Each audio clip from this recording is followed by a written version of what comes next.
La place de la femme noire dans la société européenne, sa perception et la perception qu'on a d'elle, sa vision du monde et de son avenir dans cette Europe qui désormais est une partie d'elle.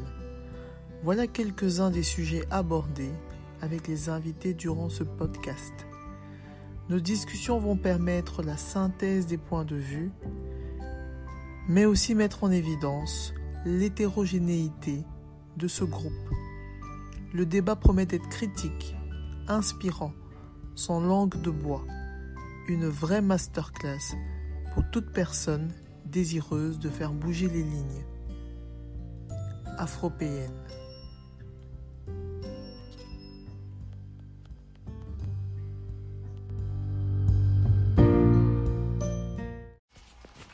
Bonjour Sonia. Bonjour Anne. Bienvenue sur le podcast Afropéenne. Oui, merci beaucoup de m'avoir donné l'opportunité. Je suis enchantée parce que je sens qu'on va s'éclater. C'est sûr. Qu'on va apprendre plein de choses et vraiment j'ai hâte.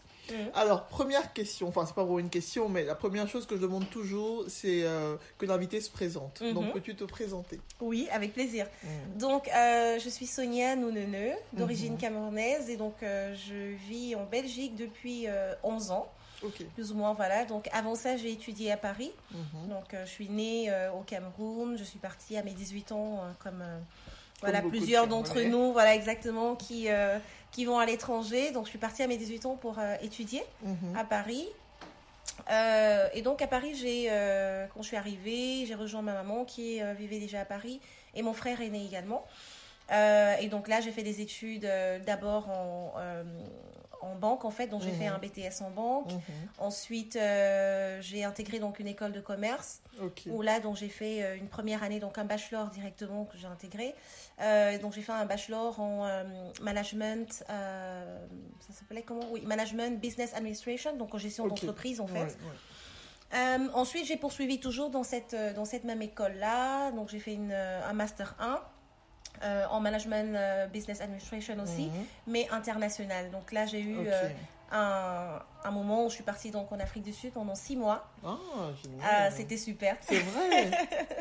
On en reparlera. C'était super, exactement. C'est vraiment super. C'était, j'ai presque envie de dire, les plus beaux 6 mois de ma vie, quoi. Wow. C'était vraiment magnifique. C'était une belle expérience. On reviendra plus tard, mais tu étais dans quelle ville, dans quelle À Cape Town. Ok, voilà. Donc dans le sud.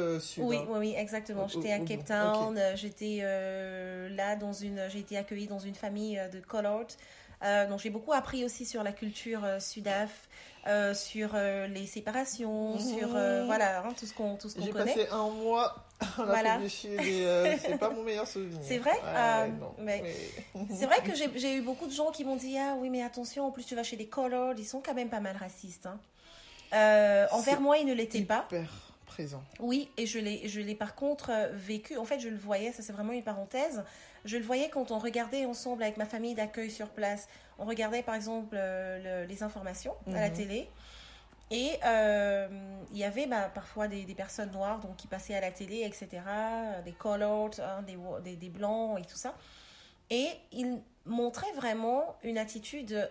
Je suis désolée, mais raciste. Il le disait, il le cachait pas non plus, un raciste envers les noirs qui étaient à la télé, quoi. Ah, ce noir, machin, nanana, on les aime pas et tout. Je disais, mais... Et moi, j'étais assise à côté d'eux. Coucou. Je leur disais, hi, I'm black, you know. Non, but it's not the same with you. C'est pas la même chose avec toi. Toi, tu viens de l'Europe. J'ai dit, mais non, je reste black, quoi. Enfin, je suis africaine. Pour eux, ça fait une différence. Et pour eux, ça fait une différence. Ça fait une vraie différence. J'étais choquée. Mais bon, vu qu'ils ne se comportaient pas comme ça vis-à-vis de moi, ils étaient vraiment adorables. C'est vraiment ma famille de substitution en Afrique du Sud. C'était adorable avec moi. Mais je trouvais quand même bizarre. Enfin, après, c'est leur histoire. C'est leur histoire, c'est leur bulle. Exactement. Oui, c'est malaisant, mais voilà. Ça vient de loin. Ça vient de loin, exactement. Donc, je ne suis pas allée dans le conflit, je ne suis pas allée dans... Ils étaient adorables avec moi, donc ok. Et donc, du coup, donc ça, c'est vraiment la parenthèse de 6 mois donc, en Afrique du Sud, où là, j'avais travaillé, et c'est donc là, dans le cadre de mon master international. Après, je suis revenue en France, et donc là, j'ai fait mon master 2 en finance, donc toujours en business management avec une spécialisation finance et audit. Voilà. Et entre-temps, donc, je travaillais également. Donc, j'étais en alternance dans cette école-là. Donc, je travaillais, c'était vraiment un choix parce que j'avais envie d'être dans l'action. D'être dans l'action et de pas trop avoir que la théorie, etc. Okay. Et surtout, à la sortie de mes études, d'avoir une expérience et pas qu'on me dise « Ah oui, non, mais t'as pas d'expérience, on va te donner un salaire juste de machin. » Non, je voulais pas ça. Donc, c'était pas évident. L'alternance. Là, tu as vraiment raison. Voilà, parce que le vrai problème des jeunes actuellement, c'est oui, bonjour, vous avez combien d'années d'expérience? Je suis diplômée. Oui, je suis jeune diplômée. Donc, j'en ai pas. C'est ça, ils oublient que il faut commencer quelque part. On donne plus sa chance. On donne plus, c'est compliqué, exactement. Et j'avais vu ça et je me suis dit non, je veux pas avoir ce discours quand je sors des études. T'as vraiment anticipé, je vais bader, exactement. Je vais bader, je vais souffrir pendant l'alternance parce que j'avais pas de vie en fait pendant 5 ans. Donc, à partir du moment où je suis arrivée en Europe, pendant 5 ans de mon BTS jusqu'à mon Master 2 à la finalisation, j'ai travaillé. Quand j'étais école-travail, j'enchaînais, donc pas de vie, non-stop, pas de vacances, rien. Mais honnêtement, j'en suis super reconnaissante et je le conseille à tout le monde. Si c'était à refaire, je le referais parce que c'est 5 ans où on bade, on travaille dur, mais après, quand je suis allée postuler, j'avais tout de suite des postes super intéressants, j'étais tout de suite bien payée. La reconnaissance après au point où on me disait, mais comment elle a fait pour arriver là? Comment elle a fait pour avoir ce poste-là? Enfin, des discours comme ça, je dis, mais j'ai bossé, j'ai étudié, toi, comment t'as fait pour arriver là? Voilà. Pendant que je bossais. Okay. Exactement. Donc, vraiment gratifiant. Donc, ça, c'est un peu pour mon parcours scolaire. Et après, je suis arrivée donc en Belgique en fin 2011, comme je disais. Pourquoi la Belgique? Comment j'ai fait en fait? Parce que... Pourquoi la Belgique? Parce que tu n'avais pas de famille, pas spécialement d'amis. Non, exactement. Je connaissais personne en Belgique. T'avais déjà visité un peu? Même pas. Moi, la Belgique, c'était à la télé, quoi. C'était pas du tout une destination que j'avais en tête. Ouais, moi, c'est drôle, c'est après drôle mes parce études, que les Français... Oui. Enfin, tu me diras maintenant, les Français, ils aiment bien la Belgique fiscalement. Exact. Mais à part ça, c'est le Nord. Exactement, à part ça, comme dans les ch'tis, tu vois. C'est ça, c'est le Nord. Voilà. Et donc, moi, dans ma tête, c'était pas ça. Moi, dans ma tête, c'était, ok, je termine mes études, je travaille, peut-être après, je vais aux États-Unis, je fais un MBA. T'es dans quelle ville? À Paris. À Paris, en plus, t'étais dans la ville. J'étais à Neuilly-sur-Seine. Oui. Donc, vraiment, tout près, quoi, la ville de Sarkozy. No comment. Voilà. Mais les beaux quartiers. Les beaux quartiers, quartiers. Exactement, c'était sympa. Et donc, oui, je suis un peu arrivée en Belgique comme ça parce que c'est pour ça que j'ai expliqué ça, donc pendant mon petit moment donc en Afrique du Sud, donc les 6 mois là, j'avais rencontré quelqu'un là-bas. Et donc, quand je suis revenue à Paris, on a fait 1 an et demi d'aller-retour. Et quand j'ai été diplômée pour mon Master 2, je suis directement venue m'installer en Belgique avec lui. Voilà, et donc c'est pour ça que lui était sud. Lui, il était pas du tout, il était belge en fait. Ah d'accord, c'est ça le lien. C'est ça le lien, donc c'était un belge qui était également en Afrique du Sud en 2010, on s'est rencontrés là, et puis il est rentré, moi après mes études, je suis revenue je suis venue le rejoindre. D'accord. Voilà, donc ça c'est un peu la petite histoire. Exactement. Souvent c'est ça. Hein. C'est une histoire connue, oui, ça marche souvent comme ça, mais c'est une belle histoire, c'est chouette. Voilà, exactement. Bon, belle histoire qui a duré 8 ans. Voilà, exactement. Ça a duré 8 ans, donc 2010-2018. Après, on s'est séparés. Voilà, c'est comme ça peut arriver. Et je suis quand même restée en Belgique parce que j'aime beaucoup la Belgique. J'aime beaucoup ma ville. T'avais fait ton tronc. Oui, t'étais bien à ton aise. Exactement. J'aime beaucoup ma ligne, chouette ville, ma ville d'accueil en Belgique. Donc, on s'y sent bien. Et je suis restée là, tout simplement. Ah ben, tu vois. Voilà. Les Belges seront contents d'apprendre que la Belgique attire. Oui, la Belgique attire. Pas que fiscalement. Non, exactement. Et tu seras vraiment étonné. Moi, au niveau de mon travail, je rencontre souvent des Français et même de plus en plus des Hollandais qui viennent s'installer en Belgique parce que pour le confort de vie, en fait. Ouais, donc, voilà. Moi, je savais juste pour la fiscalité. Parce que XL est devenu une mini-France. Oui, c'est ça. Et on sait tous pourquoi. Voilà. Mais je ne savais pas que ça pouvait attirer pour autre chose. Confort de vie, c'est... bon, après, c'est... Ici, en tout cas, à Malines, c'est de plus en plus cher. Ça, c'est sûr, ça évolue et tout ça. Mais ça reste en termes de coût qualité-prix, ça reste vraiment faisable, surtout quand tu viens de Paris ou quand tu viens de la Hollande. Oui, je crois que quand on vient de Paris, tout paraît oui. plus abordable. Quand je vois ce que je payais là-bas pour un petit cote de 12 mètres carrés, et ici, tu as une maison, tu te dis, mais attends, quoi. Pourquoi est-ce que je vais aller m'enfermer à Paris? C'est trop. Il y a vraiment une Ce qui se passe à Paris, c'est vraiment trop. Voilà, donc voilà, du coup je suis restée ici en Belgique, à Malines, et j'aime bien, et je continue donc mes activités dans le domaine financier, qui est là vraiment mon domaine de prédilection. Ok. Donc voilà. Voilà, écoute, merci, super présentation. On te cerne déjà un tout petit peu mieux, mais les questions vont arriver. On va creuser. Mais je vais, juste avant qu'on continue, je vais juste faire aussi une petite parenthèse. Est-ce que le terme afropéenne, tu connaissais déjà? Ah, mais oui. C'est vrai? Tu vas être surprise, je t'en ai pas parlé. En 2016, j'ai entrepris, voilà, j'ai un profil d'entrepreneur, investisseuse aussi, et donc j'avais entrepris dans la première boutique afropéenne, je l'appelais comme ça d'ailleurs, ça s'appelait Sonyami Afropean Mode. Ici à Malines. Ici à Malines, et donc c'était un terme que j'utilisais moi-même déjà, mais en anglais, je ne l'écrivais pas comme toi tu l'écris en français. Oui. Donc moi c'était en anglais, en Afropean. Avec E et plus A. Exactement. Exactement. Mais tu l'avais développé toi comme ça, ou ça t'était venu comme ça? Ça m'est venu comme ça parce que je me suis dit, en fait j'ai envie de créer quelque chose qui me ressemble aussi et qui mixe les deux. Parce que oui, c'est vrai, je suis d'origine camerounaise, j'aime mon pays, je suis née là, j'ai grandi là, donc j'ai mes attaches.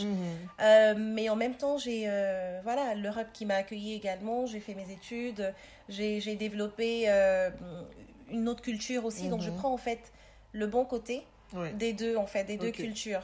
Et j'ai mixé, et ça fait la personne que je suis devenue aujourd'hui. Et donc, j'avais envie de créer quelque chose aussi qui ressemblait à ça et qui me ressemblait moi et qui rassemblait justement ce mix de culture, parce que je trouve que c'est important et parce que je trouve que la société est comme telle en fait. Il y a vraiment ce mix de culture là, c'est une richesse. Et donc, je me suis dit, bon, voilà, on va créer quelque chose qui ressemble à ça. Et voilà, de fil en aiguille, je me dis, ok, je suis africaine, je vis en Europe. Ok, qu'est-ce qu'on pourrait donner comme nom? Afropean. Voilà, ça, tout le monde comprend, quoi. Tout le monde comprend. Voilà. Donc, ma question suivante, c'était justement, est-ce que tu te sens afropéenne? Mais je pense que tu as répondu. Mais à 100%. Ok, ça c'est super. Et donc, si on revient alors du coup à ton parcours, est-ce que tu veux bien me dire comment tout ça commence? Donc, on part de ton enfance. Quel type d'enfance est-ce que tu as eu? Est-ce que tu as l'impression que cette enfance t'a conditionné à devenir la femme que tu es aujourd'hui? Donc, quel est un peu ton parcours de la base? Oui, c'est vrai. Ça, c'est une question très profonde. Oui, et ça va te pousser à chercher loin. Exactement. J'ai eu une enfance... donc pour la petite histoire, mes parents sont divorcés. Donc moi, je suis restée au Cameroun avec mon papa. Quand ma maman est partie, donc elle est partie, je crois, j'avais plus ou moins 8 ans. Voilà, je ne vais pas rentrer dans les détails du pourquoi, mais bon, voilà, je n'étais pas avec elle à partir de mes 8 ans, mais... donc quand je suis restée avec mon papa est quelqu'un de quelqu'un d'entrepreneur, de travailleur, etc. Donc ma maman aussi d'ailleurs, c'est toujours ce que j'ai comme souvenir d'elle dans le petit laps de temps qu'on a eu de mes 0 à 8 ans. Voilà, donc j'ai toujours grandi dans cet environnement de travail ardu, mais pas travailler, pas entreprendre juste pour entreprendre, mais entreprendre pour créer de la valeur, pour apporter quelque chose qui va être utile, qui va servir, qui va... Voilà. Voilà, donc vraiment. Ça, dès petit, tu vois tes parents mettre ça en place. Exactement. Et puis, mon père aussi, pareil. Moi, j'ai 3 grands frères, donc je suis la seule fille et la dernière fille chouchou de 4 enfants. La petite princesse. Voilà, entre autres. Et donc, c'est vrai que j'ai pas mal été protégée, justement, chouchoutée, parce que dernière fille, seule fille, tant attendue. Voilà, j'ai 14 ans de différence, 15 ans avec mon frère aîné. Et avec mon dernier grand frère, on a quand même 6 ans de différence. Donc, voilà, ma maman, elle voulait absolument sa fille.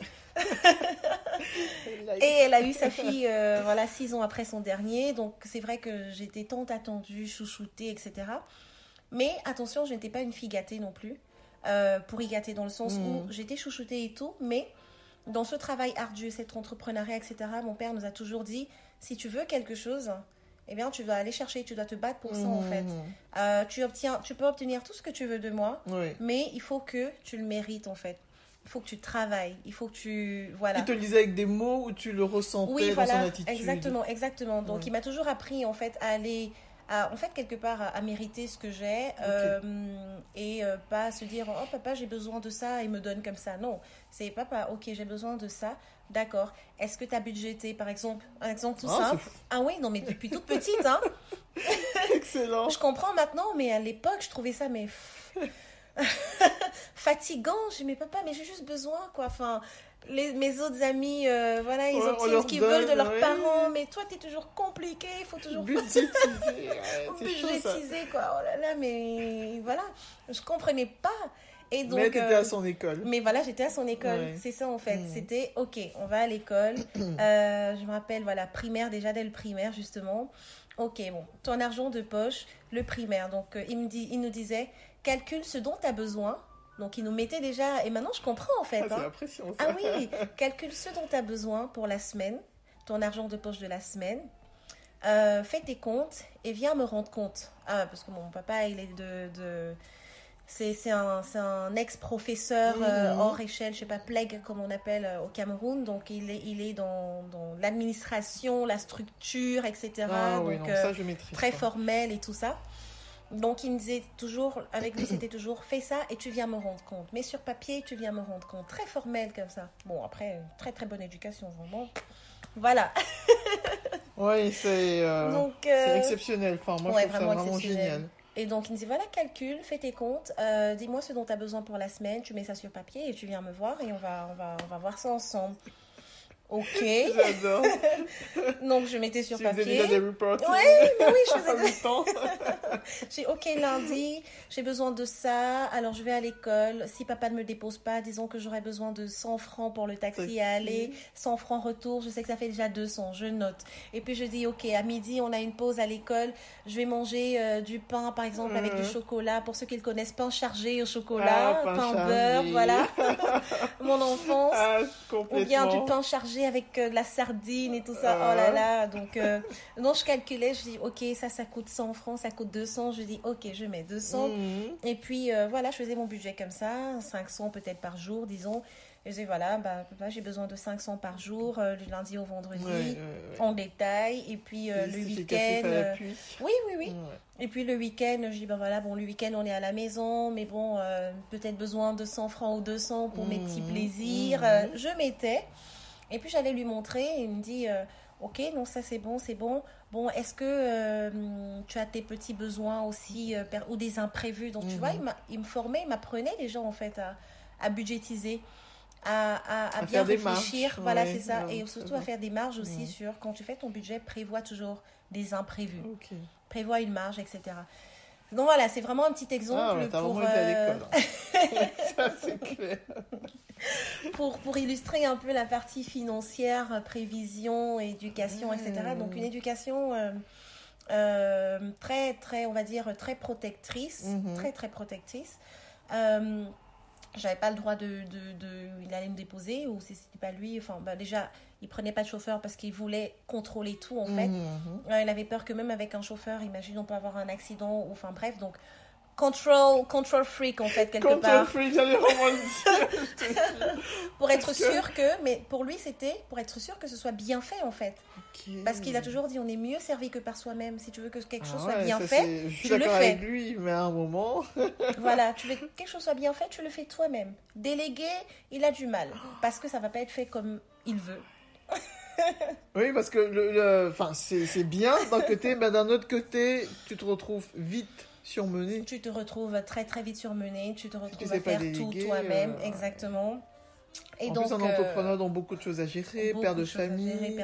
Mais il était là, il suivait. Ouais, donc tu vois, j'ai eu cet exemple-là de quelqu'un qui est toujours en train de bosser et qui y arrivait.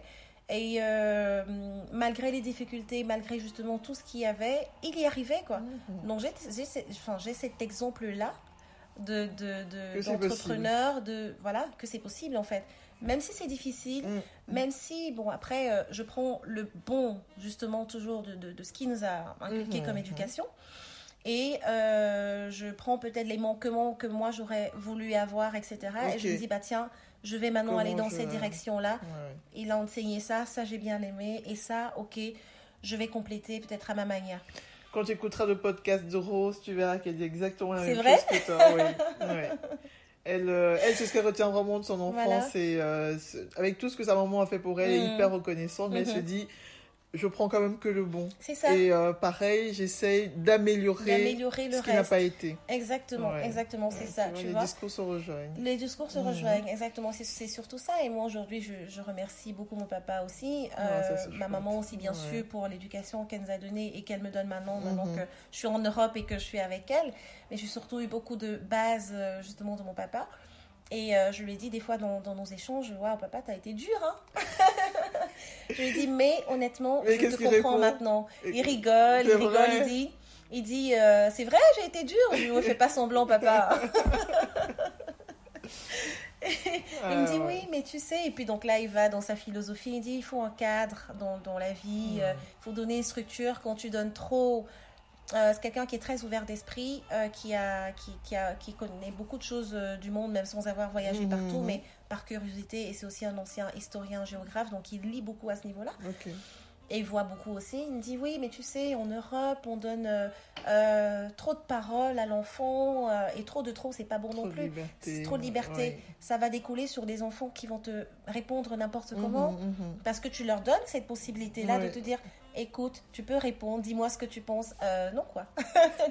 Ça, c'est une vraie fracture entre l'éducation africaine et l'éducation européenne. Oui. Et nous, on se retrouve en fait à cheval entre les deux. On a eu l'ancienne, on est censé donner la nouvelle. Moi, parfois, je suis perdue. C'est ça. Je suis perdue sur ce que je voudrais faire, mais ce que je sais qu'il faut pas. Enfin, c'est ça. Non, c'est pas évident. Faut se retrouver effectivement on est des hybrides. des chimères. C'est exactement ça. C'est pas toujours, c'est pas facile. Non, c'est pas facile. C'est pas facile parce que si tu veux appliquer à 100% l'éducation que tu as eue ou t'as pas eu ton droit peut-être à la parole ou surtout avec nos enfants, voilà, exactement, ou le droit de montrer les émotions, etc. ou parler des sentiments. Parce que ça, j'ai pas vu non plus. Et ça, effectivement, en parlant d'enfance, c'est des choses où je me dis, pour lesquelles j'ai travaillé beaucoup sur moi depuis quelques temps pour montrer mes sentiments, parce que c'est pas une faiblesse parfois de montrer ses sentiments. Quand tu es fatigué, il faut admettre que tu es fatigué. Voilà. C'est vrai, moi mes copines disent toujours, Sonia, tu es une guerrière, tu es notre guerrière, etc. C'est vrai, j'ai cette drive-là, je suis une guerrière, je fonce, j'y vais, parce que mon enfance, effectivement, m'a formée comme ça, m'a forgée comme ça. En plus, il fallait toujours se battre entouré de 3 frères, et plus en papa, donc grandi dans un milieu d'hommes. Voilà. Il faut un peu s'imposer. Il faut s'imposer comme petite fille, là, et dire, oui, c'est vrai, je suis la petite sœur, mais c'est bon. Hein, j'ai mon mot à dire. Ah oui, exactement. Dis donc, tu as été à beaucoup d'écoles, je vois. Ah oui, donc ça c'est sûr, formée par mon père, et plus mes 3 grands frères qui me chouchoutaient, mais qui me bousculaient. C'était des frères. Voilà. Ça te fait la vie dure, mais après, ça fait la vie dure, mais ça fait que je suis devenue la personne exactement que je suis aujourd'hui. Je comprends aussi mieux les hommes, parce que parfois je pense peut-être trop comme un homme, mais voilà, c'est l'éducation. C'est comme ça. Et ça m'a forgé justement un caractère de fer où je travaille plus sur la partie, justement, comme je disais, sentiments peut-être, extériorisés, ou alors la communication, parce qu'on n'a pas été habitué aussi dans cet échange, communication avec nos parents, où tu vas dire, oh papa, je me sens pas bien, ou bien, oh papa, ce que tu m'as dit, c'était pas, pardon. Donc voilà. Je m'étouffe de rire. Tu vois, moi, parfois, je rencontre des gens qui ont eu cette relation avec leurs parents, mais très franchement, la majorité des cas, c'est pas ça. Non, la majorité des cas, c'est pas ça. Parce qu'eux-mêmes ne l'ont pas eu, ils l'ont pas appris. Non. Donc, c'est compliqué de transmettre quelque chose que tu n'as pas eu. Exactement. Et donc, quand tu dis que tu fais un travail sur toi, c'est... C'est pour un travail plutôt pour effectivement prendre... non, pas du tout, c'est moi-même. Au fil des années, on apprend à se connaître, etc. On sait pourquoi on réagit à telle ou telle chose d'une façon ou d'une autre, etc. Ou le retour peut-être des autres et autres. Tu prends du recul et tu analyses. J'apprends un peu... on apprend toujours sur soi en faisant son introspection. C'est très important. Et je me pose aussi toujours la question de savoir, quand il y a eu telle réaction, pourquoi est-ce que cette réaction t'a affecté autant, m'a affecté autant et pourquoi ça a affecté l'autre. Et quand je dis, tu vois, l'empathie quand même. Et ça me permet de comprendre en fait le pourquoi du comment de chaque chose. Et en prenant un peu de recul, je me dis, ok, d'accord, peut-être quand j'ai dit ça, ça ne lui a pas plu parce que... X ou Y, etc.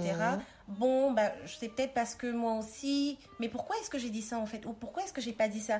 Mais c'est peut-être parce que moi aussi, dans mon enfance, je ne parlais pas comme ça, ou je m'exprimais pas comme ça, etc. Tu vois, donc...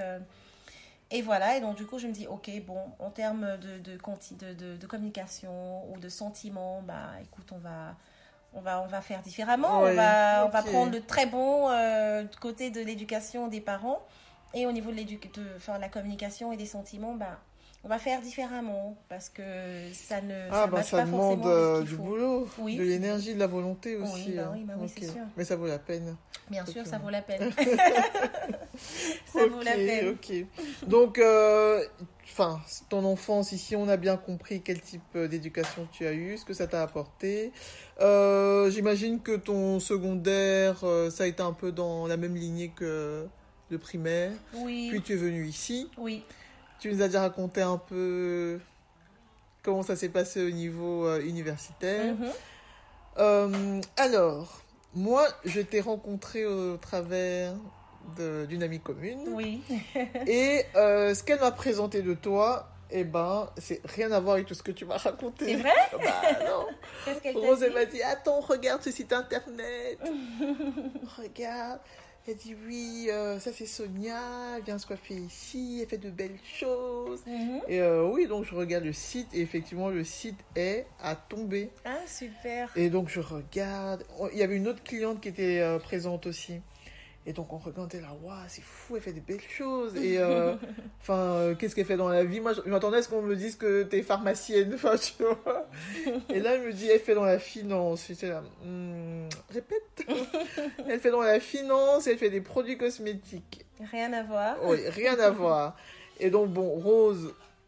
écoute, elle me dit, écoute, elle fait ça. Moi, je ne sais pas quoi te répondre. Oui. Donc, est-ce que toi, tu peux me répondre? Comment tu as fait le grand écart et que tu te retrouves à faire des trucs magnifiques dans un domaine qui, a priori, n'est pas le tien? Ah oui, ça, c'est vrai. C'est vrai que c'est un grand écart et ça n'a rien à voir avec ce que je fais parce que la finance et la cosmétique, c'est deux mondes opposés. Il y a quelques temps, donc comme je t'ai dit, j'ai parlé d'entrepreneuriat, etc. Donc, je suis née dedans, j'ai grandi dedans, donc j'aime entreprendre aussi et j'ai toujours cette vision-là. Et je suis toujours dans la création de valeur. Je me dis, si j'entreprends, si je fais quelque chose, il faut que ce soit une création de valeur, que ce soit utile en fait. Et il y a 2 ans de cela, déjà pour commencer par le commencement, partie du Cameroun, arrivée en Europe, on utilise des produits, on change d'environnement déjà. Et moi, comme beaucoup d'autres personnes, ta peau change aussi, exactement, parce que ton environnement est différent. Tes cheveux changent, exactement. On n'a plus la même eau, etc., qui est ici plein de calcaire et autres. Donc voilà, il y a beaucoup de changements auxquels on fait face. Et qui affectent notre skincare, notre bien-être, notre peau, la totale.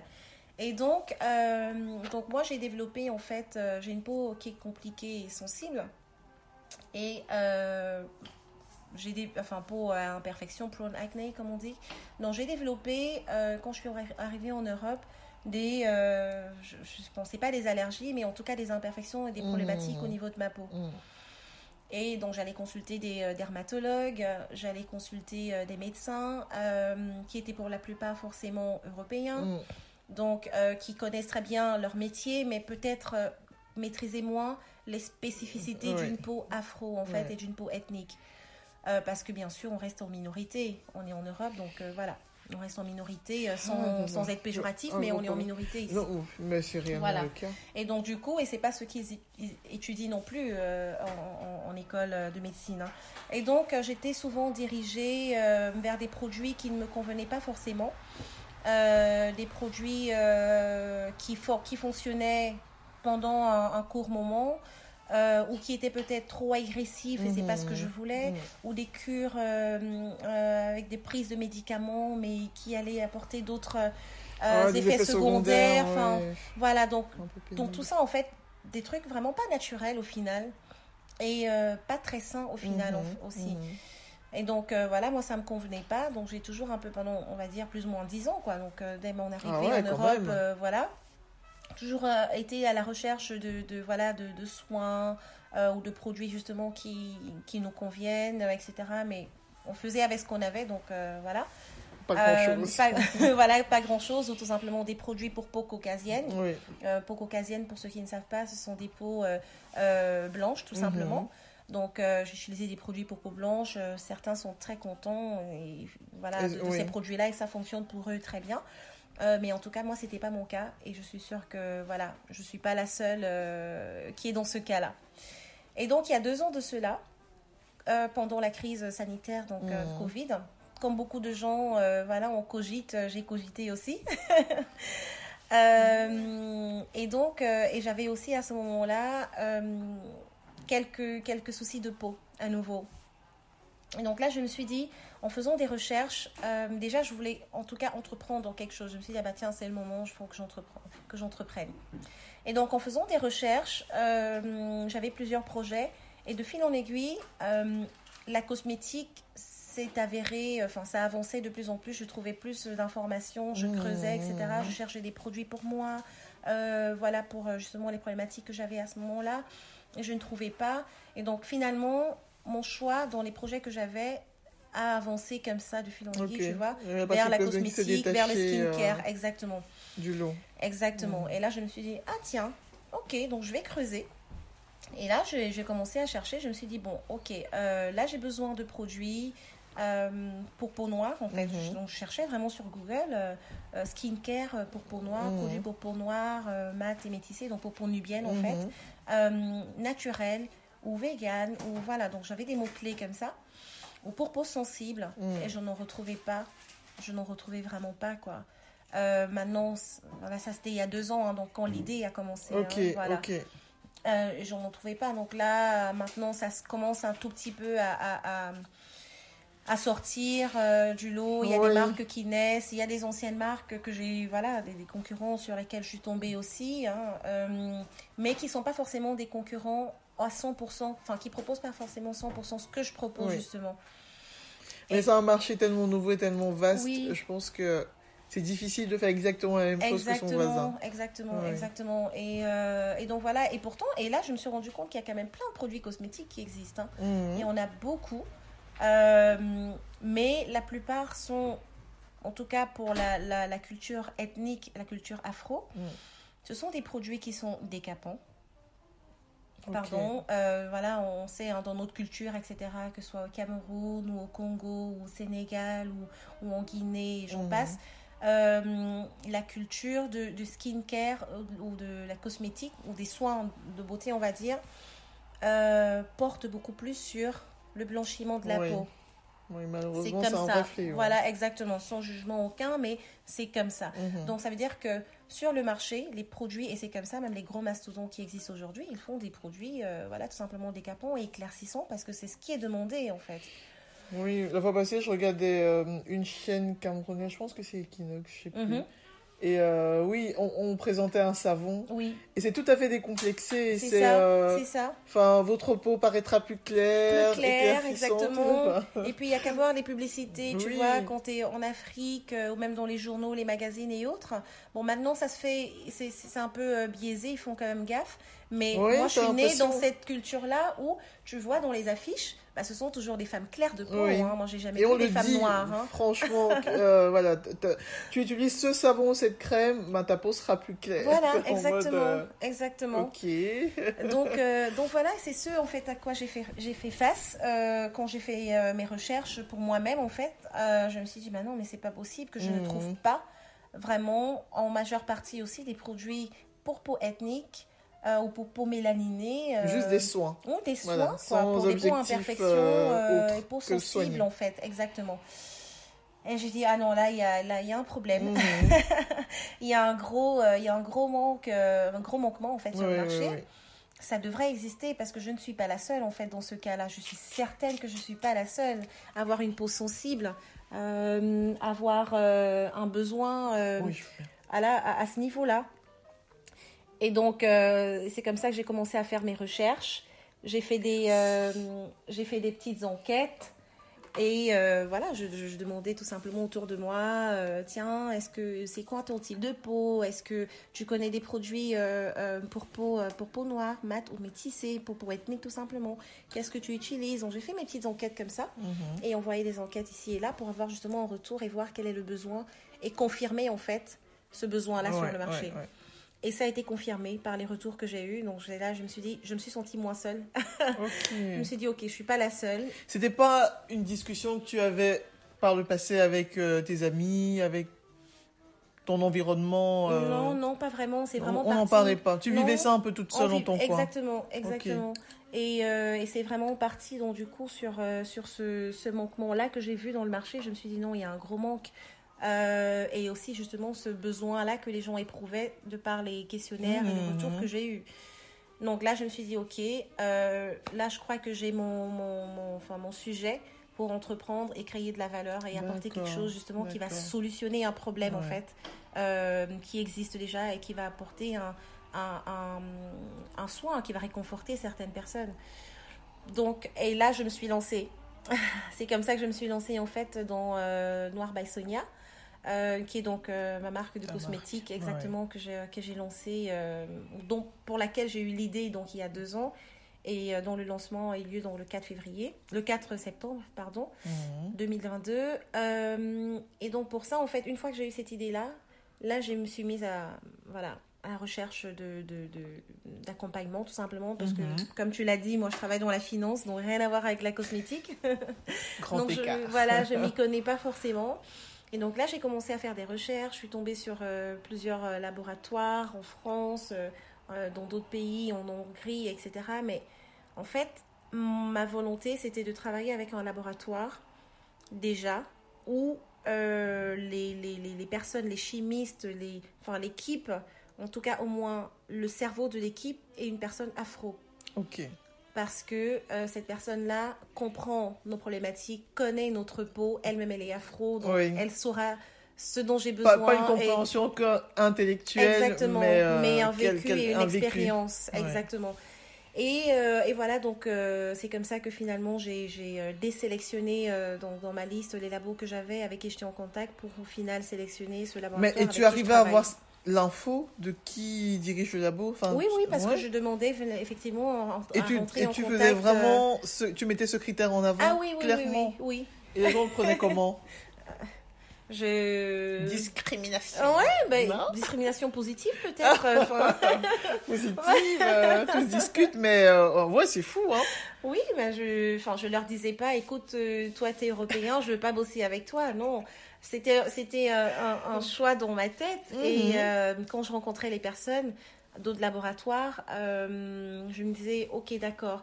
J'avais pas en fait le sentiment en créant quelque chose avec ces laboratoires-là, que j'allais apporter une solution vraiment concrète en fait, parce que j'avais été voir des dermatologues, moi, qui étaient européens, etc., et qui me recommandaient certains trucs, mais qui ne fonctionnaient pas forcément. Donc, en fait, moi, j'avais l'impression, je me disais, en travaillant avec un laboratoire dont la personne est afro, ou en tout cas à travailler, en tout cas avec des personnes afro ou à peau mélaninée, ça me rassurait, en fait, de savoir que si je travaille avec quelqu'un comme ça, qui a été de loin ou de près dans cet environnement ethnique, elle forcément, elle proposera des produits adaptés, tu vois. Ouais. Et donc, c'est ça que je voulais, en fait. Et peut-être aussi, il y aura plein de choses qui ne porteront pas à débat. Oui, voilà. Que tu n'auras pas besoin d'expliquer, de justifier. Ou quoi. Exactement. Et exactement. Oui, exactement. Ça facilite peut-être un peu la tâche. Voilà, exactement. Et c'est un argument aussi après. Hein. Donc, et puis finalement, voilà, j'ai fait ma sélection comme ça. Je suis tombée sur cette bonne dame qui donc m'accompagne et qui m'a accompagnée donc, dans la formulation des produits, dans l'élaboration de la marque, etc.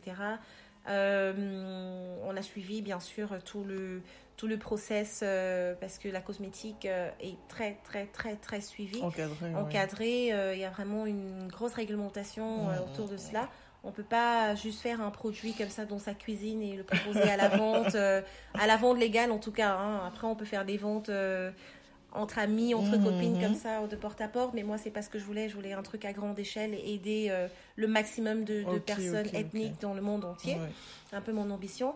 Et je me suis dit, bah non, pour le faire, il faut qu'on fasse tout dans l'art. Hein, et surtout, éviter de faire des produits qui vont peut-être affecter des gens. Donc... Attends, je vérifie que... Non, c'est bon, on est toujours là. Et donc, du coup, voilà, c'est comme ça qu'on a travaillé ensemble. J'avais un cahier de charge très précis. Je lui ai dit, voilà... c'est quelqu'un qui est très rigoureuse, très nette, hyper professionnelle dans ce qu'elle fait. En tout cas, c'est le retour qu'elle m'a donné. Et donc, je dis voilà, j'ai un cahier de charge. J'aimerais qu'on effectue donc justement des produits cosmétiques. Bon, je vais pas dire cosmétiques, mais c'est plutôt de la dermocosmétique parce qu'il y a une différence en fait. Donc, des soins pour les personnes ethniques, donc peau noire, mat et métissée, qui vont être 100% naturel. Donc ça, c'est vraiment une de mes exigences. Pas 97% pour les Français ou 97%, 96%, etc. Ouais. Non, je voulais du 100% naturel qui conviennent donc aux peaux sensibles avec des ingrédients biologiques. Donc, être vraiment dans ce qu'on appelle clean beauty actuellement, dans une démarche vraiment saine en fait, dans ce que je vais proposer qui va affecter le moins de personnes justement pour les peaux sensibles comme moi. Donc voilà, ça c'était mes exigences. Et bien sûr, j'ai voulu aussi avoir une marque qui va être éco-responsable et éthique. Dans le sens où, ça c'est quelque chose aussi pour moi qui est important. C'est vrai que c'est un effet de mode maintenant, on en parle, etc. Ouais, je pense que de nos jours, faire sans, ça n'a plus de sens. C'est ça, exactement. C'est irresponsable. C'est un minimum en fait maintenant. Oui. Ce n'est plus une vue de l'esprit. On est tous au quotidien face aux effets. Exact. Donc, normalement, il faut être raisonnable et penser le futur aussi. Et penser au futur. Dans ce qu'on fait actuellement. Exactement. Je suis tout à fait d'accord avec toi. Voilà. Donc, c'est vraiment un peu quelque chose, une vision un peu long terme que j'ai eu à ce niveau-là. Je me suis dit, on va vraiment aller dans ce sens-là, rester dans quelque chose vraiment de clean beauty, minimaliste, sain pour nous, en fait, et qui respecte la nature également. Donc, qui respecte notre nature de peau et qui va respecter également la nature.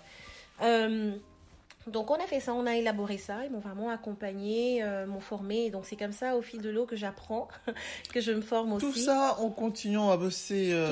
En continuant à bosser à je vais pas dire 100%, mais à 300% dans mon boulot qui me prend beaucoup de temps. Faut dire que tu étais déjà bien formée à faire plus que du full time.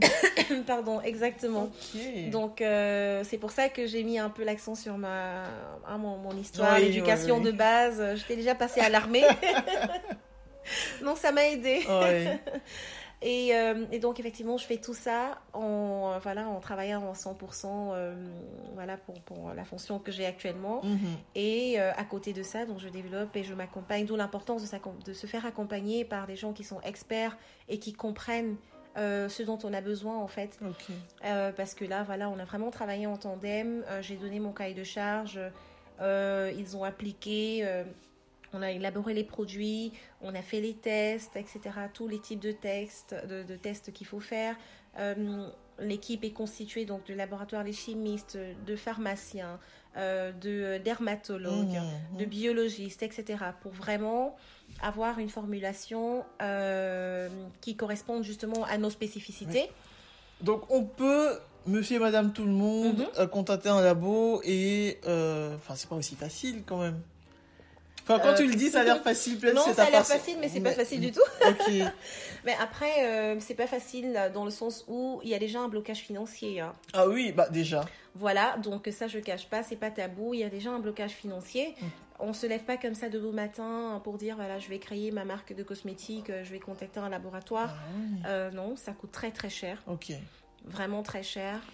Oui, et puis franchement, enfin, je redis, mais qu'on voit ton site internet, on comprend bien que c'est pas le produit du quartier. Enfin, non, voilà. Bon, merci pour le compliment. Non, mais franchement, parce que c'est ce que j'ai voulu faire envoyer. Je mettrai les références dans le podcast, mais. Tu te balades sur le site de, je sais pas moi, Sonia Riquel, tu vois, c'est la même image, la même présentation. Oui. C'est du haut de gamme. C'est ça, c'est du haut de gamme, effectivement. On est dans donc je me dis, quand tu le racontes, on a l'impression que tu as téléphoné. Bonjour, vous êtes en labo, est-ce qu'on peut travailler ensemble? Non, il y a tout un process, ça a pris 2 ans, c'est pour ça. Ça a pris quand même du temps, effectivement, de l'idée au produit fini. En fait. Mais quand tu le racontes, je t'assure, ça paraît trop facile. Non, ce n'est pas facile, c'est beaucoup de travail. C'est beaucoup de travail. Financièrement, il faut pouvoir suivre. C'est beaucoup de temps à passer derrière. Oui. Il y a plein de détails, honnêtement, parce que j'ai changé de boulot aussi entre-temps. Ça fait 9 mois que là, je travaille là où je suis. Donc, je savais pas en fait. Je me suis dit, il y a des moments où voilà, en parlant de sentiments et de dire, voilà, quand tu es fatigué, il faut admettre que tu es fatigué. Il y a des moments où des fois, je me dis... j'en peux plus, quoi. Je suis crevée, mais pourquoi est-ce que j'ai fait ça mais je pense que c'est le jeu d'entrepreneur de passer par des sentiments comme exactement. Oh oui, non, mais c'est la bourse dans notre tête. Il y a des moments, on a des pics, ça va très très bien, et puis à un moment donné, on est très down parce que ça avance peut-être pas comme on veut, ou parce qu'on a plein de choses à faire, parce que, enfin voilà. Donc, mais ça fait partie exactement. Ça fait partie du parcours, et quand on sait ça et qu'on a son objectif, on continue. Il faut garder le cap. Exactement, on lâche pas. Eh ben, franchement, magnifique. Et donc là, tu as réussi à mettre sur pied ta marque. Oui, voilà. Ton produit, donc tu es très fière. Il y a de quoi, franchement. En plus, tu m'as dit il n'y a pas si longtemps que tu as été lauréate. Oui, effectivement. Attends, mais ça, il faut le dire. Hein. On passe pas à côté, il faut le dire. C'est vrai. Bon, j'ai fait donc, une fois que le produit est sorti, donc là, j'ai vraiment... je passe tous les détails, comme tu dis, ça a l'air facile, mais c'est pas du tout facile. Non, mais c'est toi qui le racontes avec beaucoup d'aisance, tu vois. Donc, je me dis... il y a un petit gars ou une petite fille qui va se dire mais moi aussi je vais faire ma marque. Oui, tout le monde peut le faire. Moi je me dis tout le monde peut faire ce qu'il veut, tu vois, mais faut tenir, il faut et puis je pense que tu as eu toute une phase où tu t'es renseignée, tu t'es pas levée et tu as pris le temps de faire un cahier de charges. Oui, exactement, j'ai juste passé les détails, mais effectivement j'ai pris le temps une fois que je me suis dit tiens, j'ai mon sujet, on va dire. Je sais ce dans quoi je vais me lancer. C'est vraiment ça, en fait, parce que je veux créer de la valeur, etc. Ok, là, j'ai vraiment approfondi les recherches. J'ai fait mon analyse de marché. Comme je disais, est-ce qu'il y a un besoin? Et j'ai parlé du questionnaire, me renseigner autour de moi. Comment est-ce que les gens vont réagir une fois que le produit va sortir? Donc, il faut déjà faire ça, parce que tu peux avoir une idée. Mais s'il n'y a pas un besoin, ça ne sert à rien.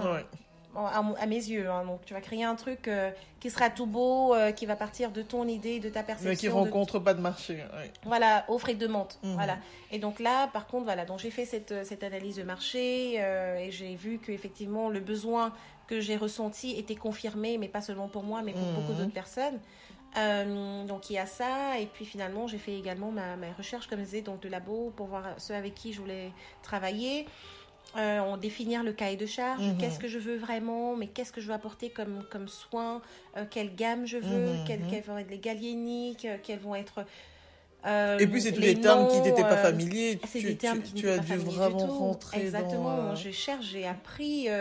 je me forme, etc. Je regarde ce que les autres font. Bien sûr, il faut aller étudier les concurrents, il faut voir ce qu'ils font, quels sont les ingrédients qu'ils utilisent, est-ce que ça marche, quels sont les retours, quels sont les retours des gens sur les sites. Il n'y a pas de protection, non, je vais par exemple... brevets, ce genre de choses. Non, parce que c'était juste de l'étude de marché, en fait, sur des données qui sont disponibles. Qui sont disponibles, d'accord. De mon côté.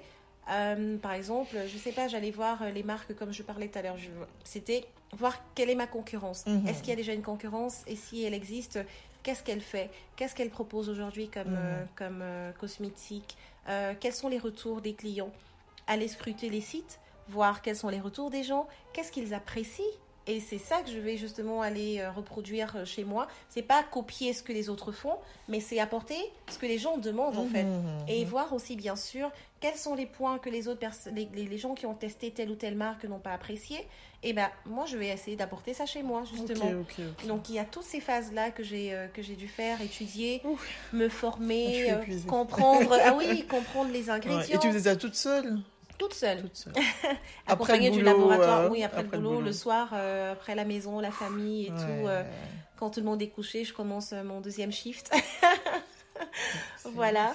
Et comprendre les ingrédients, savoir que, tiens, l'acide hyaluronique, quels sont les effets, l'acide salicylique, quels sont les bienfaits également. Et si on combine ça, ça va donner ça. Ok, c'est parfait. Bon, là, bien sûr, c'est aussi le travail du laboratoire. Parce oui, ça c'est sur papier. Voilà. Après, mais il faut comprendre tout ça. Exactement. Donc, on a fait tout ça. Hein. Et après, une fois que le produit, la composition était là, on a fait les tests. Ça, c'est très important parce que c'est vraiment pour assurer les gens.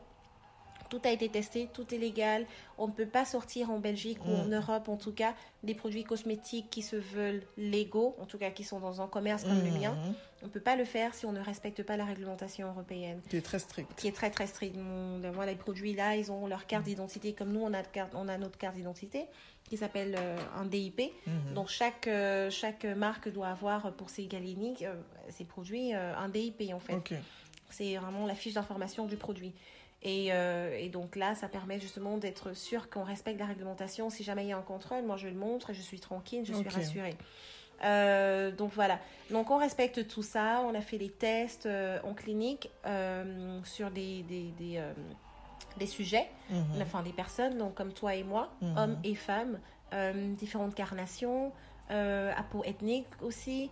Même sur des asiatiques, et bien sûr aussi sur des peaux caucasiennes. Et comment tu trouves, enfin, tu mets une annonce, les gens se présentent. Ça c'est le laboratoire qui s'en est occupé. Oui, exactement. D'accord. Ça c'est le laboratoire qui s'en est occupé. Ils ont fait cela, et comme ils ont également plusieurs cliniques, donc ils ont testé sur des personnes volontaires, on a testé également en clinique. Avec un suivi, avec tout un suivi derrière, c'est-à-dire on va tester les produits sur un jour. On demande bien de remplir un document. Ok, à un jour qu'on t'applique, ou même à l'instant qu'on t'applique, qu'est-ce que tu remarques, quels sont les effets, etc., etc. Ils font des rapports. AJ+3, AJ+7, AJ+, etc., etc. Donc tous ces tests-là ont été faits avant d'arriver à ça en fait. Donc vraiment pour être sûr que tout fonctionne. Voilà. Et puis on ajuste quand on voit par exemple en fonction de tel ou tel retour. Ah bah tiens, lui il a fait peut-être une réaction sur ça. Et voilà, on va ajuster les formulations, etc. Donc il y a pas mal d'allers-retours aussi potentiellement. Et voilà, donc il y a toutes ces étapes-là qui ont été faites, quoi. Après, il y a moi, de mon côté, la partie qui est assez fun, mais bon, aussi épuisante, c'est les recherches, par exemple, du packaging. Ça, j'imagine, ça doit être fun. Exactement, c'est fun, mais il y a tellement de choix aussi, il y a tellement d'exemples, donc on peut se perdre. Donc on se dit, qu'est-ce que je veux comme packaging, est-ce que je veux du blanc, du bleu, du violet, etc. Qu'est-ce que je veux comme identité donc, tu t'es vraiment visuelle, tout de A à Z, exactement. L'identité visuelle, qu'est-ce que je veux, le logo, le branding, qu'est-ce que je veux, quel message en fait je veux faire passer quand on voit mon étui et quand on voit le packaging. Il faut qu'il y ait un ressenti, il faut qu'il y ait un sentiment. Qu'est-ce que je veux justement? Qu'est-ce que je veux faire ressentir quand je Mais donne d'un côté, est-ce que ton parcours en finance n'a pas préparé un peu à tout ça? Parce que, tu vois, la gestion, l'anticipation, enfin... Oui, il y a de ça. Honnêtement, je pense que mon parcours mon parcours scolaire m'a beaucoup aidé parce que j'ai fait gestion d'entreprise. Et c'est une gestion d'entreprise, en fait. Oui, la structure, définir les objectifs, faire l'analyse de marché... etc. Tout ce cadre. Tout ça, c'est des choses qui sont pour moi évidentes parce que j'ai étudié ça. Voilà. Et bien sûr, l'école de papa et maman, l'école de la maison, l'éducation. La base. Ok, voilà. Génial. Et donc, on parlait de ton lauréat. Oui, voilà, exactement. Et donc, pendant le lancement de ma marque, le 4 septembre 2022, il y a une dame qui était présente, donc qui est la présidente d'une organisation de femmes entrepreneurs internationales. Et donc, il y avait un événement qui était prévu donc, du 1er au 4 novembre à Dakar. Et donc, ça, c'était le Forum international de la femme entrepreneur qui rassemblait donc différentes femmes entrepreneurs de l'Afrique et du Maghreb et sa diaspora. Donc, un grand événement, super, super, super intéressant. Et donc, cette dame-là qui était là le jour de mon lancement, moi, je ne la connaissais pas. Elle a été invitée tout simplement par quelqu'un, un invité, qui est venu avec elle. S'est présentée après ma présentation, etc. Elle s'est présentée tout simplement. Et elle m'a fait une énorme surprise parce que je pensais qu'elle avait une question. Parce que je lui demandais, alors, j'ai terminé. Qui me posait des questions? Elle s'est présentée. Elle a dit, j'ai pas de questions, mais j'ai plutôt un commentaire à faire. J'ai dit, ok, très bien. Vous pouvez passer devant et prendre la parole. Et donc là, elle s'est présentée, comme j'ai expliqué tout à l'heure, et elle m'a fait une belle surprise. Elle m'a dit, voilà, on cherchait encore justement donc, une lauréate pour le Forum international de la femme entrepreneur au Sénégal, pour justement le prix de l'entrepreneuriat, donc entrepreneurship. Comment ils ont appelé ça? L'entrepreneuriat au féminin dans l'innovation et l'excellence. Voilà. Et donc ça c'est ce qu'ils recherchaient encore, et donc elle m'a choisie, j'ai été lauréate donc justement le jour de mon lancement. Donc c'était une super surprise, une belle surprise. J'ai fondu en larmes parce que je m'y attendais pas du tout, et c'est surtout très gratifiant parce que je me dis à peine à la lancer l'annonce de ma marque, je suis déjà récompensée en fait le jour même de lancement, je suis déjà récompensée. Honnêtement, ça m'a vraiment beaucoup touchée. Et ça m'a donné un coup de boost en fait. Et là, je me suis dit, ok, je ne suis pas trompée dans ce que je voulais faire. Elle m'a expliqué pourquoi est-ce que j'étais récompensée. Voilà, l'excellence. Elle a trouvé le packaging super beau. Et justement, le travail, le site très très bien fait, professionnel. Enfin bref, il y avait plein de critères. Et aussi les ingrédients, toute l'histoire et de A à Z en fait. Il y avait plein de critères et donc c'est pour ça que j'ai été lauréate. Oui, amplement mérité. Franchement, non, je suis convaincue de ce que je dis. Voilà. Amplement mérité. Non, mais j'étais vraiment très très contente. Et donc j'étais au Sénégal toute la semaine de début novembre en fait, du 31 au 5, spécialement donc pour l'événement. Et pour aller récupérer mon prix, il y avait des panels, des forums auxquels j'ai participé. Ah oui, donc sur place, tu as fait encore pas mal d'activités. Exactement, oui, c'était très très chargé. Tu as rencontré plein de gens, tu as échangé les cartes de visite. Ah oui, j'ai noué des contacts aussi. C'est pour ça que c'était aussi pour moi important d'y aller parce que je veux m'étendre partout. Moi, l'ambition, c'est vraiment d'être... une référence là tu es en boutique déjà ou c'est vraiment ton site pour le moment qui permet de... Non, je suis déjà en boutique justement. Voilà, c'est là que j'y viens. Donc là c'est vraiment dis-nous tout. C'est vraiment mon ambition d'être partout et d'être pas que sur le site parce qu'il y a des gens qui sont pas dans le digital. Donc vraiment, comme je disais, envie d'être la référence partout. En tant que soin de beauté, enfin soin pour les hommes et pour les femmes, pour les peaux sensibles à l'imperfection. Et donc, au Sénégal, là, je suis vraiment super contente d'annoncer justement que c'est le premier pays d'Afrique où j'ai déjà un point de vente que j'ai contractualisé pendant mon séjour au Sénégal. Eh ben, dis donc. Comment dire, Cameroun, tu dors au dernier moment. Là, c'est ça. Waouh. Donc, là, j'ai fait de belles rencontres et justement, une dame qui a une superbe boutique concept store à Dakar dans des beaux quartiers à Mermoz. Non, c'est bien parce que ma cible s'y trouve justement. Et donc voilà, donc là elle a pris des produits qui sont déjà en vente donc au Sénégal, à Dakar, donc ça c'est super. Premier pays en Afrique. Et là je suis en discussion pour parler avec des pharmaciens et pharmaciennes des instituts de beauté aussi au Cameroun pour redistribuer ma marque là-bas. Je suis en pourparlers également, pareil toujours, je reviens sur le Sénégal avec un distributeur qui va se charger donc de distribuer ma marque sur place. À Londres aussi, je suis déjà présente sur des sites de concept store et des sites qui prônent justement la beauté, le bien-être naturel, éthique et éco-responsable. Et voilà. Donc voilà. Et en Belgique? En Belgique, je suis aussi déjà présente dans plusieurs points de vente, dont un salon Donc, un salon qui est dans le quartier européen, à la rue Froissart. Donc, c'est chez Global Air Concept. Voilà, 60 rue Froissart, il me semble. Voilà. Oui. Donc, c'est nom dit quelque chose. Oui, c'est possible. Le salon, il est tenu par Ndella Thiam, Madame Ndella Thiam, qui est donc la responsable du salon. Comment si je peux juste déjà passer devant? C'est possible, c'est fort possible. C'est le seul salon, il n'est pas afro, elle fait vraiment, elle fait afro-brésilienne. Hein. Donc, elle a vraiment les deux cultures aussi, qui est vraiment là dans la rue Froissart, en fait, dans le quartier européen. Et donc, elle propose mes produits. Je suis également chez Maison Jarine, qui est ici donc un institut de beauté à la chaussée de Wavre. Donc là, elle propose également et revend mes produits. Et je suis également chez Nakati Skin Specialist. Ça, c'est Place du Châtelain. Voilà. Eh ben, disais, madame, à la place des petits plats dans l'écran. Non, mais t'as raison, il n'y a pas de raison. Enfin, avec tout l'effort et tout le travail que t'as mis là-dedans, je pense que ton truc, il est haut de gamme. Donc, tu choisis bien tes endroits pour distribuer. Il faut, exactement. Et donc, voilà, là, ce sont les 3 points de vente concrets où je suis déjà présente. Et il y en a quelques-uns qui sont encore en train de se mettre en place. Et ma question, tu es toujours toute seule. Et je suis toujours toute seule. Non, mais c'est pas possible. Je suis toujours toute seule. Ouais. Et là, d'ailleurs, je lance un appel. Distributeur.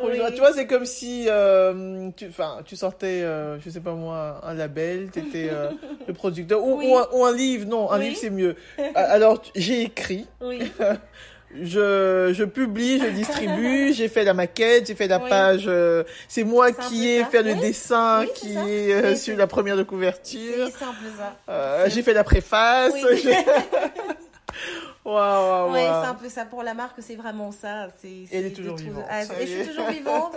Je sais pas jusque quand, mais j'espère jusque longtemps, bien sûr, mais non, je suis toujours vivante. Et là, donc justement, je lance un appel parce que je recherche donc toute personne qui sera intéressée par une jeune marque qui a gagné un award, hein, voilà, de travailler, voilà, effectivement, travailler avec moi, que ce soit pour le marketing. Community management, parce que jusqu'à présent, ça c'est pareil, c'est moi qui gère aussi. Que ce soit pour distribuer la marque partout dans le monde, pourquoi pas. Voilà, ou que ce soit pour être ambassadeur. Donc voilà, il y a moyen. Je recherche et tu as les moyens, à l'heure qu'il est, de produire et distribuer partout dans le monde? Oui. Oui. Tu saurais? Oui. Ça, c'est là, génial. via mon site, en tout cas, il est possible déjà de commander et d'être livré au Cameroun, d'être livré partout en Chine. Okay. Voilà, je livre à l'international. Et alors, au niveau de la production... Parce que là, pendant que tu parles, je suis en train de réfléchir. Oui. Oui. Non, c'est pas évident. Est-ce que la distribution, c'est un truc de fou, hein. C'est un truc de fou, et puis ça aussi, c'est vraiment quelque chose... Tout ce que tu as fait déjà, c'est fou, mais tu vois, l'organisation de la distribution... Oui, non, ça, c'est vraiment un gros boulot, exactement, parce qu'il faut aller prospecter. Et moi, les personnes avec qui je travaille maintenant, bon, voilà, je vais cogner à la porte. Je fais ma liste d'instituts de beauté ou de salons ou de concept stores. Je cherche sur Internet, et puis je vais me présenter. Voilà, je présente la marque et... Je vois dans quelle mesure on peut travailler ensemble. Tu démarches. Voilà, exactement. C'est ton propre commercial. Oui, mais je cherche des commerciaux, des distributeurs. CEO, voilà. CFO, CTO. Donc, s'il y a des gens qui sont intéressés. Informaticienne peut-être aussi. Je règle les bugs du site, voilà. Non, je te félicite. Donc, et là, donc là, effectivement, je commence à m'entourer parce qu'on ne peut pas faire tout seul. J'ai un peu la manie peut-être de mon papa qui est confirm freak qui est partout au four et au moulin. Oui, là, la pomme va tomber loin de l'arbre. Voilà, exactement. Il serait fier de toi. Oui, il doit être fier de toi. Il est content, parce que c'est pas fier. Il serait. Et donc là, non, je cherche à m'entourer parce que c'est pas possible. Moi, je travaille à 100%. Non, je disais 300% tout à l'heure à côté. Donc, j'ai vraiment besoin de m'entourer de gens et donc je cherche des distributeurs. Et j'ai déjà une équipe, j'ai déjà deux personnes avec qui je travaille. On va bien peaufiner les choses encore, qui vont m'aider justement dans le développement commercial. L'une va se concentrer sur la Wallonie et l'autre va se concentrer sur la Flandre. Okay. Voilà, ce sont 2 filles extra qui sont également dans le commercial et qui veulent travailler avec moi pour développer la marque justement dans les instituts, les concept stores, etc. Donc voilà. Et non, franchement, c'est vraiment quelque chose un vrai plaisir super passionnant. De t'entendre. Exact. Franchement, c'est waouh, c'est waouh. Et donc, j'allais dire comment tu vois l'avenir, mais je pense que tu as... L'avenir, oui, je l'ai dit un peu déjà en passant. L'avenir, c'est vraiment, ma mission, moi, c'est vraiment d'accompagner les hommes et les femmes apo-ethniques, tu vois, retrouver, en fait, regagner leur confiance en prenant soin de leur peau, mais tout au naturel, en fait. Être vraiment sûr et certains qui vont leur donner ces certitudes-là, qui vont utiliser des produits qui ne sont pas nocifs et qui vont correspondre à leur carnation. Donc ça, c'est vraiment continuer, en fait, à promouvoir cela. Et le but, c'est de m'étendre partout, en fait, d'être connue partout et de m'étendre partout pour y arriver. C'est tout ce qu'on te souhaite. Hein. Et je n'ai aucun doute que ça va marcher. Moi, franchement, je dis, j'ai vu le site, la mâchoire décrochée. C'est, à la fois, c'est un peu triste, mais je le dis parce qu'il faut être honnête. C'est un peu triste, mais je m'attendais pas, parce que j'ai l'habitude avec nos produits, des choses, je vais pas dire pas de qualité, pas très mais pro, peut-être. je m'attends pas du haut de gamme.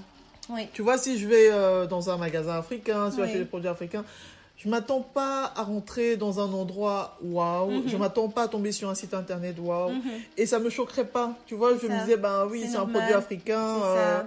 C'est emballé dans du nylon, ou dans du papier journal. Tu vois. Mais c'est ça que j'ai voulu démystifier. On est tellement habitués à peu. À peu, exactement. Donc oui, ma mâchoire s'est décrochée quand j'ai vu ton site. Je lui dis, mais oui, je sais pas pourquoi, mais le mot, c'est Sonia Riquel qui me vient en tête. Oui. Parce que je trouve que tu disais l'image que tu veux renvoyer, et ça me fait vraiment penser à ça. Ah, d'accord, ok. Oui. Bon. Mais oui, donc je me dis, ça c'est quelqu'un que j'aimerais suivre, ça c'est quelqu'un, c'est des produits que j'aimerais acheter. Et ça me redonne un peu, je redresse les épaules. Oui. Tu vois, si je dis à une amie, ah oui, tu veux un produit, va sur tel site. Tu seras fière. C'est une femme noire qui le fait, je le dirais à haute voix. Les épaules bien relevées. Et j'espère franchement qu'on va aller de plus en plus vers ça dans notre écosystème. Honnêtement, oui, effectivement, quand je vois ce qui se fait de plus en plus, on est fiers, quoi. Et là, je participe de plus en plus également à des événements d'entrepreneurs africains, etc. Là, à Londres, justement, j'avais été invitée pour le UK Black Business Show. Où là, oui, en plus anglo-saxon, c'est encore c'est encore un autre niveau. Et là, c'était un événement justement d'entrepreneurs africains, le plus grand d'Europe et du UK. C'était magnifique. Moi, quand je voyais ce qui était fait, j'étais fière. Comme tu vois, le sentiment que tu viens d'expliquer, j'étais vraiment fière. On redresse ses épaules. C'est ça, je me dis, waouh. Le torse. C'est ça, on est capable de faire ça. On a des compétences pour le faire. C'est beau, c'est qualitatif. Donc voilà, j'ai vu plein de marques dans différents domaines qui étaient faites dans ce sens-là. Ce qui est dommage, c'est encore ce côté, il faut être dans le domaine pour avoir accès à l'information. Oui. C'est pas encore assez vulgarisé, c'est pas encore assez... Mais vive les réseaux sociaux où finalement, les distributeurs traditionnels ne vont pas nous présenter, mais les réseaux sociaux ne font pas de discrimination. Exactement. Donc vive les réseaux sociaux, mais malheureusement, je trouve qu'on n'a pas encore suffisamment... de visibilité, d'information, exactement. Mais ça vient. Moi, je suis convaincue que ça vient parce qu'il y a vraiment une génération qui est en plein éveil, un peu comme moi ou comme d'autres personnes qui entreprennent et qui veulent. Là, je pense au final, quand je les entends aussi, toujours ce parcours-là et une même histoire où on veut, entre guillemets, un peu changer les choses. On veut être le Robin des Bois, et la vision et apporter quelque chose qui va créer de la valeur. Ça va être nécessaire. Et le rêve. voilà, ça se fait. Donc on commence à prendre le dessus, on va dire, et à assumer surtout nos origines, à être fiers du fait qu'on soit black ou africain ou personne ethnique en fait. C'est pas juste les Africains, mais vraiment personnes ethniques qui est aujourd'hui considérée comme une minorité entre guillemets. Mais là, on sort de là. En tout cas, ici, on est clairement une minorité. Exactement. Mais une minorité qui commence doucement à être fière de qui elle est, d'où elle vient. Exactement. Sans renier ce qu'on a ici, mais qu'on n'a pas à choisir. Exactement. Exactement. Donc, non, là, il y a un éveil, ça, c'est sûr. Okay. Donc, non, là, et en tant que femme noire, comment est-ce que tu vois l'avenir ici en Europe? Alors, tu penses qu'il n'y a pas c'est pas un sujet? Si, hein. Peut-être que je suis une exception, je sais pas, non, je suis pas une exception en fait, parce que autour de moi, quand je vois mes copines, femmes noires, dans le milieu professionnel peut-être, elles ont des bons rôles aussi, des bonnes positions, donc l'avenir n'est pas du tout restreint pour une femme noire en Europe. Je crois que ça, c'est des idées qu'on se met, qu'on se donne et on se limite à ça et on s'assied dessus et on se dit ok, mais de toutes les façons je peux pas y arriver parce que je suis une femme noire ou pas. Non, faut s'enlever ça de la tête et il faut y aller plutôt, le pouvoir des mots en fait, se dire je suis une femme noire, oui, peut-être je fais partie de cette minorité là, mais maintenant en fait c'est un avantage parce que les entreprises recrutent ces minorités avec les chartes qui sont voilà, les chartes d'entreprise qui sont qu'ils ont quoi. Donc, au lieu de prendre ça comme un désavantage, on peut plutôt le tourner en avantage. Et voilà. Et en fait, moi, je me dis toujours, quand on pense positivement, on obtient quelque chose de positif aussi, le pouvoir des mots. Donc, l'avenir de la femme noire en Europe... tu le vois glorieux? Oui, je le vois glorieux, ça c'est sûr. Il y a des exemples et je peux en citer. Donc, allez, ça c'est top, ça c'est top. Alors, pour finir, est-ce que tu peux nous conseiller quelque chose qui t'a accompagné dans ton parcours, que ce soit un film, une musique, un livre, un mantra, je sais pas, quelque chose où tu te dis, soit j'aurais aimé le savoir plus tôt, soit je l'ai su et ça m'a vraiment aidé à avancer. Et oui, à ma fille, je dirais ça. Oui, c'est un peu un résumé de quelque part de mon parcours, de mon éducation, de l'environnement dans lequel j'ai grandi et dans lequel j'ai évolué, etc. Moi, j'aime pas beaucoup lire, donc c'est forcément pas un livre. Je vais pas citer des livres Père riche, Père pauvre ou quoi que je connais, mais en fait, moi, c'est plutôt le vécu en fait qui m'a forgé et qui a fait de moi, voilà, de terrain. Voilà, moi, je suis pas trop dans, c'est le terrain pragmatisme. On y va et on se casse la gueule, mais on se relève. Quoi. Voilà, c'est ça. Et c'est ça en fait, c'est ce qui me drive et c'est ce qui me définit aujourd'hui et c'est ce qui a fait aujourd'hui ce que je suis et qui va continuer de me développer pour ce que je vais dans le futur être également. Donc voilà, moi c'est ce que j'inculquerai également à ma fille, à mes enfants et que j'inculque à tous ceux qui sont autour de moi, que je peux conseiller, c'est d'y aller en fait, c'est le vécu et c'est se dire il faut pas avoir des barrières, on est nos propres barrières en fait. L'humain est sa propre barrière, sa propre limite. Faut se dire je peux le faire, si telle personne a su le faire, moi je peux le faire. J'ai 2 yeux, j'ai 2 mains, j'ai 2 pieds, enfin j'ai un cerveau. Mon père me disait tout le temps ça. Je me rappelle, c'était un peu hard, toujours pour faire une petite parenthèse là, à papa. Quand j'étais à l'école, quand j'étais 3e ou 2e de la classe, c'était pas bon. Hein. Pourquoi t'es pas première? Mais c'est lui, ah oui, c'était chaud. Hein. Mais le premier, comment il a fait pour être premier? Pourquoi, enfin c'est pas ne pas se contenter en fait du peu, tu vois, comme tu disais tout à l'heure, on est habitué, on met des trucs dans du plastique, des magasins africains, on se dit ah non c'est normal, c'est l'Afrique. Oui, on se pose même plus de questions. Voilà, faut pas se contenter de ça, faut se dire mais attends, mais lui il a fait quelque chose de meilleur, c'est bien ce qu'il a fait, mais comment il a fait, mais bon si je peux le faire en fait, et se driver et se donner ça en fait comme objectif et se dire il a fait, moi je peux le faire. Si lui il a été premier de la classe, comme mon papa me disait, tu peux être première de la classe aussi. Merci chaud. Papa. Franchement, c'est ton inspiration. Oui, honnêtement, c'est un peu mon livre de vie. Honnêtement, c'est l'éducation que j'ai eue, etc. Qui est mon livre de vie. Donc voilà, c'était hard, c'était pas toujours évident, mais c'est formateur. Et j'en tire le meilleur de ça, tout simplement. C'est magique. En tout cas, sur ces belles paroles, on va clôturer. Et franchement, je suis Je disais au début, et je le redis à la fin, ravie. Moi aussi, je suis vraiment ravie, honnêtement. De t'avoir rencontré, d'avoir pu échanger, d'avoir enregistré ce que tu as dit. Parce que je pense que ça va profiter à beaucoup de monde. Oui, vraiment. C'est ça l'idée. Moi, j'aimerais vraiment booster la plupart des gens qui se disent, je ne peux pas y arriver, c'est compliqué, etc. Oui, on ne va pas se cacher, c'est compliqué, mais il faut juste y aller, en fait. Il faut just do it, fonce. Et il te pose pas trop de questions. Voilà, il faut juste le faire en fait. Passer au terrain, passer à l'action. C'est tout. Merci pour ces belles paroles. Merci beaucoup. Moi, j'ai juste envie de dire à tout le monde. Donc, vous pouvez me retrouver sur noirbysonia.com. Donc, ça, c'est mon site internet.